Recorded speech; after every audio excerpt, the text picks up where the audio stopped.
Hello, and here we are in the after show afterthoughts with my friend Richard Finkelstein. Look at what he has Woohoo. behind him. He has actually the freshman dorm of Hampton University. That's a wonderful picture. I stayed in that dorm. I went to Hampton University for a year and a half, and I was on B4. I remember that. It's a wonderful, wonderful freshman dorm. I can't quite remember the name of it, but it's fabulous. And throughout this, we are continuing our conversation from Lenny Godfrey, Straight No Chaser. I want Richard to take us through the journey on some of his sets and some of his photographs as we talk, so he can really explain again some of his journey and you can see it. It was lovely listening to it, but now I want you to see some of his work. So Richard, say hello and tell Okay. us, tell us, Hello. tell us where we're going next. Where are we going to go next? Well, first in terms of the photography here, I Mhm. mean, I've been doing photography since fourth grade. One interesting thing is it's long before computers. So I learned from as a fourth grader how to do my own darkroom work. And Mhm. that continued through my life, even into the color work. I would do color processing in my kitchen and in my bathroom, which probably poisoned me. But that gave me such an edge because everything has to be, especially in color work, everything has to be perfect or the picture just won't come out. Mhm. And it gave me a kind of discipline and understanding exposure, et cetera. Mhm. But then it became too difficult. When I went to grad school, I just didn't have time for that and the chemicals and all of that. So I gave it up for a while. The digital era allowed me to get back into it, but with all this extra knowledge I had, and that gave me such an edge. So I started taking research pictures for my design work Mhm. because I love books, I love libraries, but there's a problem. And that the books always deal with what the wealthy people are doing. If you're a costume designer, you could do a funny thing happen on the way to the forum and know about how the kings and queens dressed, but not how Right. the slaves dressed and Yep. how they Right. lived with their houses. So I started going around every city I would go to because I love walking. I don't do any exercise but walking.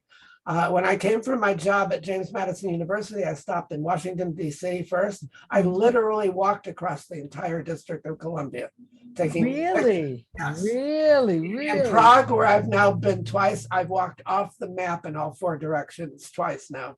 And one thing that allows me to do is to get the alleys, to get the parts that aren't in books. But also it allows me to discover a lot, like what I said in the blog about fame. Mhm. If you go to a tourist map, the tourist map basically tells you what to see. And you Mhm. don't see the cool stuff. Like I was on my way back from the State Fair of Delaware, and I stopped in a little town called Cambridge, Maryland. I didn't know anything about it, but it was interesting. I started photographing it. And then there was an alley. I went down the alley, and that was the most beautiful mural I've ever seen. It was of Harriet Tubman. Mhm. And I realized that was the Harriet Tubman Museum because she lived in Cambridge. But no one would ever see this mural because it was in the alley behind the building. But because I walk in alleys, I got to see it. I only recently found out the negative side that only 2 blocks away is where Annie Oakley lived. And Really? on the 13th, I think was her birthday. So now I got to go back to get that house. Yeah. So I have now, I would say, over 1 million photos. And I take them of everything interesting, especially architecture, props. And I learned so much from all this. And I've now gotten to a place I have so many pictures. I'm like a little mini Google that when strange events happen that are in the national news, they aren't like at a Capitol, but someone gets kidnapped or something. I often have the photograph of the Really? place because Oh. I went to, I knew about this college. And ever since I was a kid, I was fixated on Booker T. Washington. And Mhm. this was the school he went to. And I think he lived in this dormitory. And it's in Virginia where I live. I thought I got to go to this place and see it. Hampton, Virginia. Hampton, Virginia. And I still have to make it to the Tuskegee Institute. That is Mhm. another, but Mhm. that's down south. And so it's been fun and it's been so therapeutic. And because of COVID, I didn't get to travel out of state much. So I concentrate on Virginia. I've now traversed 177 towns and cities in Virginia. And Where are you going to take us next? Where are we okay, going? I'll take you. And it shows you how I problem solve. It's nothing to do with theater, but through Oh. photography. Uh, especially with COVID, because again, I do dance photography a lot. And dance photography requires lightning fast reflexes. It's actually very difficult to capture. And I'm unusual and I do it in performance. One major African-American choreographer from Philadelphia, Brown is her name, founded the Philadelphia Company. When I approached her, she poo-pooed me, because she works with one of the most famous dance photographers in the world. And I persevered. I took pictures of her dress rehearsal. I went to her hotel. I don't usually do this kind of stuff. One of her dancers came down and said, "You got to look at my pictures." She said, "Oh, yeah, okay." And she freaked out. She called upstairs to the room of the founder and said, "You have to come down here immediately and see this." And she freaked out. She says, "This famous photographer we worked at, she insisted this couldn't be done on stage. You had to do it in the studio." And thus she never captured our actual choreography. And I ended up doing their 50th anniversary Isn't that something? photographs. So what I do when COVID came, especially because you have to stay in practice for all this stuff. And how many worldwide dance events can you do when you're a professor? Yeah. And then we had a few years without dance, really. And I thought, so I started finding areas where I had to solve the same problems I run into in dance. And one I got to do is county fairs and state fairs. Because you have very difficult lighting, you have fast motion, especially on the rides and stuff. You have to think on your feet, all this stuff. And I went one day and I saw the chickens and roosters and stuff. And the problem is they're in cages. How can you photograph them with the cage not there?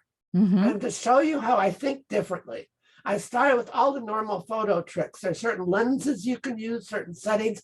And I got rid of most of the bars, but they were still a little there. And then I thought, we have the most advanced kind of cameras with us at all times. One of these things. And then I realized everyone does it wrong. I actually would tell some people at the fairs and they'd freak out. They wouldn't believe me, and then they try it. Everyone stands back to take a picture. Well, then the bars are going to be in. You always look at the advantage of something. When you're casting someone in a show, you want to know, what can they bring that others can't bring? What can the cell phone do that my $6,000 camera and 2000 lens can't do? And one of it is the fact that the lens is minuscule. I thought, I can put this lens between the bars. The second thing, because of the size, is that it has infinite focus. It could focus from 2 inches away to, there's no focus button really on a cell phone camera. So I thought, I'll do something no one would think of doing. I put the camera right to the bar, so it's like 2 inches away from the chickens. First, I learned they hate it. They don't like their pictures taken. I learned goats love their pictures taken, but chickens don't. But some of them are less afraid. And the other thing I learned is that, like dancers, they go so super lightning fast. So I took the picture and they come out incredibly. And in this case, I just put a background in it. And I don't even like chickens, but that's another cool thing. It helps me with prejudice that I set up these challenges that I know I'm not going to like. And then I end up falling in love, because you fall in love with things things you become familiar with. That's the problem with things like segregation, that when we're together as a community, we can learn from each other. We can. And so I have so much fun at these fairs doing it.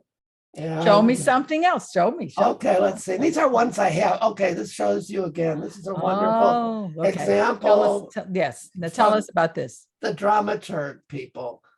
We're doing a Carol Churchill play called Vinegar Tom, which deals with the origins of the persecution of women for witchcraft in Salem. And it's similar in a way to The Crucible. Personally, I like the play better. And because of many universities are female dominated, our director was more interested in having more roles for women and also dealing with those issues. Again, what I was saying in the thing, what is this play trying to tell us? I read the play, and one thing fascinating was the introduction was almost as long as the play. Carol Churchill writes like a 30-page introduction. This was her first collaboration on a play, developed it through a workshop process with a company of artists. And she used it as a way for herself to examine this question of the outing of women, the women being a pariah to society. And that she wanted to understand those issues herself. And writing this play was a way for her to grapple with what was going on. And then in the workshop process, as a team, grappling together with it. Mhm. And I realized, that could be a framework for how to do the play. Because the play itself, in a way, is trying to be realistic. It's all these scenes. The scene happens here in the meadow, the scene happens at the church, and to do that realism gets very expensive and difficult, but it takes you away from, okay, what are they trying to say through these exactly scenes? What are they And trying to I say? thought, okay, now we have a bunch of women, and we actually got permission to do it where the males are cast by, and women play the male roles. And we got special permission, so we did that properly. And I thought, okay, college students, which are now more suicidal than any other generation of them, with all the pressures on them, et cetera, Mhm. they're coming to terms with their sexuality, their gender differences, et cetera. And they are going to, I realize they have to go through the same process that Carol Churchill did, of coming to terms with why is their life the way it is and what happened before that alone. I thought that sounds like a rehearsal to me. And in fact, because I love to know the origins of things, even that word rehearsal, most people don't think of. What do these things mean? And if you think about it, central to the word rehearsal is the word hearse. What does Mhm. a hearse do? It carries bodies. I Mhm. thought, what is that all about? And I went back and looked at, it's funny, some of the dictionaries have half the history, but not the rest of it. A hearse was originally a rake, which was a structure to hold the tongs but also it was, the rake resurfaces, redoes, reforms the ground to make it fertile. And if you think about it, that's what a rehearsal does. The rehearsal is plowing the field for the ideas to grow. Amazing. And then the word hearse, before it became the body thing, became the candelabra in the church to hold the candles. It's still called a hearse. And then the structure called a body. So to rehearse is to restructure. Restructure. Mm-hmm. And I thought of that in this, okay, why don't we set it in a rehearsal hall so that it's actually more honest? These are not characters. Everyone knows it's not a character. They're not watching witches and people. They're watching performers play it. It's called presentational theater. And I like that. To me, it's more honest than the other way. So I thought, let's set that up. And then I started looking, because I like old warehouses. And I started looking for my files, because I have all these files. I have hundreds of old warehouses. I thought, wait a minute, I designed a show in the year 2000 for the National Theater of the Deaf. And they were going through difficult times at the time. So their rehearsals were at an unheated old, the Colt firearm factory in Hartford, Connecticut, which is all but abandoned. Now I think it's condos and stuff. And this is the actual photograph of I've inserted actors into it, but this is the photograph of that room. And I thought, this is a proscenium set. Even the beams hide where lights could go. And then I thought of the history, like that's what Eugene Lee did in Sweeney Todd, was he took a factory from New England and reassembled it on the Eurostage. We are taught everything in Western theater is custom made. Well, I'd worked on Indian theater, some of which is the oldest in the Western hemisphere that goes back centuries. And just like in opera, you do it the same each time, which is a totally different tradition. I said, why don't I try my hand at that? Instead of trying to create something, what would happen if I transferred this to the theater? Now, originally we were interested in maybe projections to set the scene. So that was an interesting challenge. How can I simulate that? How can I simulate not only the projections, but see that the perspective changes as it falls on different surfaces. And that's a little harder. But to the director's credit, he said, no, that's artifice. We don't want to have that artifice in. I mean, we did do stage lighting, but there were racks for the costumes there, so that they can, and that's a standard so that right in front of everyone, they just became, and I've seen rehearsals where they do that, where they experiment with it. And it calls for the Carol Churchill in the play has written songs, but the interesting thing is she doesn't provide the music. I mean, I think you can find the music and pay royalties, but the encouragement is to write your own. And actually, our dramaturg is also a song composer, and she composed. We had a band right on stage, and it all fits in with this ethos of rehearsal. My regret, and I think the director is fine, I think the production is incredible, but they other than the visual side, they didn't really emphasize that this was women in a rehearsal. I mean, they did come in through the big door in the back, but that's pretty much it. That was all they did. Yeah. And I've seen that a lot where they get fearful or whatever. But still, I think the audience sensed that it combined what's happening today with what's happening back then. Because that's what these plays are about. They're not writing about pastimes. They're writing about how that can inform what our life is today. And so I consider this one of my successes. All right. Well, I want another one. Yes, please. Let's see. Oh, this is a fun one where I innovated. This is so cool. This I did with students. I didn't get out of my way so people could see it. I developed a kind of training system. I did this with high school students. So this is with my college students, and I'm not always successful with this. I'm trying to get them to leave behind that 19th century realism. And the reason why it's there in their brains, and high school teachers I get this with, is their knowledge of theater really comes from all the movies and TV shows they watch. Yes. They don't see live theater. No, they don't. So they don't know what set designers really did. Now, in movies, it's all to recreate the actual rooms and stuff. And so they get it out of their mind. It's funny in these small shows, they always put the door frames, to the room. Oh, everyone already knows it's in the room. Why do they need the door frame to walk through? So I try to get them to think just almost like an art installation. And they all think they can't design. And yet, as Picasso noted, children are artists. They just get it taught out of them. Yes, don't we all? So what I try to do, and they like to cheat on the rules from the start, but and move towards realism. I have them choose an object. And it has to be repeatable, a lot of things. And it's best that it's not even recognizable. I can't even tell what these are. And then they have to combine them together. And I have them work backwards, where I don't want them to think of what show it is. I want them to start creating and then say, this is almost like this idea I have. And then come up, I say it could be a movie, it could be a play, it could be a book, it could be a song. Here the person did Star Wars. Yeah. Now come back into the camera a little bit. Come back. Yeah. Now here's the important part here is then they like it. So, some of them are better than others. They realize the successful ones are the ones that created like a whole 3D space. Yes. And not just the floor and the background. So that's one objective. And then what I do is I take it and I photograph it under lights. And sometimes digitally I put it onto our stage. And the idea is that they can start to see themselves, because when they watch like the Academy Awards, this is the kind of set they do. All those, the MTV Awards, all that. Yeah. And I'm hoping to inspire them. Now, it seemed to work with the high school students, where what I did with them, I didn't even tell what they were doing. I just said for their teacher in advance, they have the kids bring in stuff from home and just pile them on the table and make something pretty. And then I took their designs, I turned them into sets. So they realized that came from them, and they can be brilliant like anyone else. But the cool part here is I came up with a system that is kind of brilliant. And I did a workshop in the industry for this, where instead of taking thousands of pictures with all these different lighting looks, what I realized is I could use my photo ability. I take 3 photographs of each model, each from a different angle, always in white light. And then through Photoshop, I create a different layer, each with a different light. And then I could add the color to those lights independent of each other. So in other words, I create the colors separate from taking the pictures.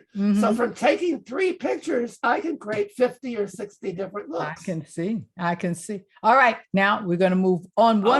One more. Let's see, I don't have too many up here. Let's see. I don't know what this is, so let me look at it. Oh, this is the high school thing. So these I took high school students. The one on my screen, the one I'm backwards, the one here. Yes, those were drinking glasses. Someone just piled on the table. You could sort of see the shapes of them, and it's the reflection and drink. I added the lighting. I added the warpage. Yeah, there you see the drinking glasses. What's the one on this side? Yeah, it's just a bunch of stuff. I don't know if you can recognize any. It's a perfume bottle in there. There's a necklace down front.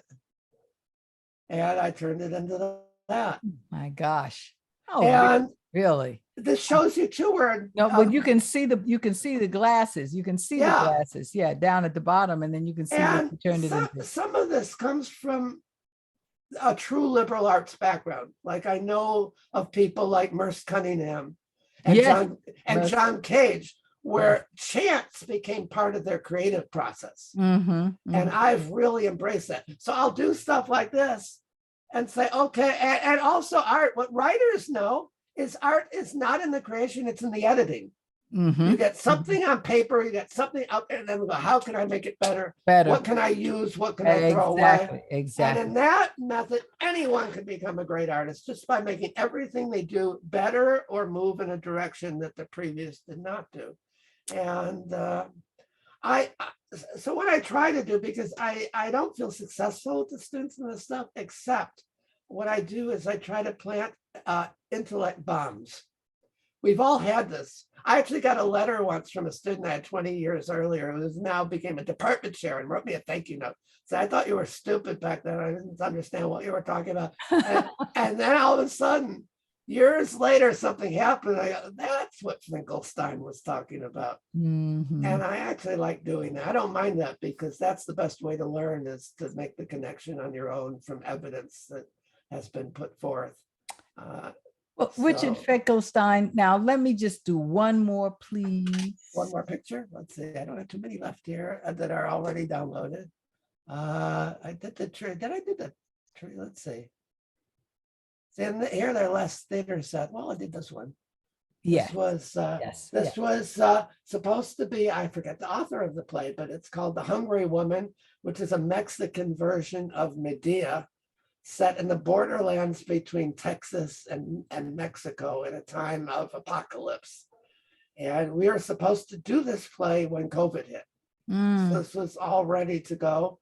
One thing I do, which is fun, I was really a pioneer in it, was I developed these not just through the virtual world, but through the virtual gaming world, because I find they're high-end programs you do with the drafting and all, but they're difficult to use and difficult to film. But in the gaming world, it's so much easier. So I create these in the platform Second Life to show you what I said before about how you're punished by innovation. I was in fact, I was the first person to ever, I was a designer, not the first one, but the designer of the first virtual dance company in the world. And it's now like 12 years old. The performers were from 7 different countries around the world, performing live together on a virtual screen, which was so liberating. And so I created this because directors don't often understand how projections can work. And here we're on layers of scrim, basically. So layering of it, and people could be within it. And here you can see faintly behind the image, you can see people. And I was able to do a storyboard with this so the director could have buy-in with it. And then it was all canceled because of COVID. Well, hopefully one day we'll see it. But I have one quick thing on that virtual performance. So we had these dancers from 7 countries. Some of them had been dancers, but had injuries and couldn't dance anymore. But they were able to still dance because they were virtual. They were dancing through avatar. And that alone, I could see the healing power. But one day, one of them came in a little early to rehearsal and was telling me that people are like mad at her that she's spending time on the computer doing this. And I said, well, tell me about it at work. It actually worked against me on my evaluation one year. So they were saying, oh, he just does video games. Which I don't even like video games. I'm actually using it as a tool. But she said, it turns out this dancer was from Dubai. She said, you don't understand what I'm saying. Yesterday outside my house, someone was killed. Why? Because he was playing his car radio. If in other words, if they know I'm a dancer, they will kill me. Yeah. And I realized, again, the arts are not just something pretty and all. The arts are not always. Some people are kept alive by the arts. Yes, exactly. But the funny thing is, after my evaluation got hurt by this stuff, I put this on my website, my portfolio, and literally the very next day, I got an email from the head of the shops at NBC Studios, because she, on television, they do this all the time. Those news sets half the time are virtual. Yes, they do. And she just finishing a book called Designing Through Virtual Worlds. And I was one of the ones that are doing this in theater. And she sent me, and so my stuff is in her book. Which is kind of cool. So, all right. Well, I'm going to end this for now because I want people to want to see more. And we'll do this again. We'll have you come back. You'll download a whole lot of other things that we haven't seen. and we'll talk, please, more about the arts and your journey and Yeah. everything else. It's And I been have a fabulous. lot, I have my Facebook page you can find pretty easily. There's Mhm. different Finkelsteins, but you can find me, and I every day post different photographs and sometimes political stuff. But I have Facebook friends from all over the world. Some are actually very well known, which is quite amazing. But any kind of questions and stuff you could put on or requests. All right. All right, everyone. Well, then you hear, you see Richard Finkelstein. Oh, that's even funny. Steen is how New Yorkers pronounce it. Yes. Stein is how Germans. Yes. But my family in America came through New York. So my grandfather was Finkelstein. My father liked history, so he became Finkelstein. Stein. I don't care. Finkelstein sounds better, but Finkelstein is more correct. Okay. So call me whatever you want. Richard guy, Finkelstein / Finkelstein. There you go. But now you know why it's sometimes Leonard Bernstein and sometimes by Leonard Bernstein. Yes. Oscar Okay. Hammerstein, Hammerstein. Yep. All right, then, my dear friend. Thank you so very much for sharing all of your gifts.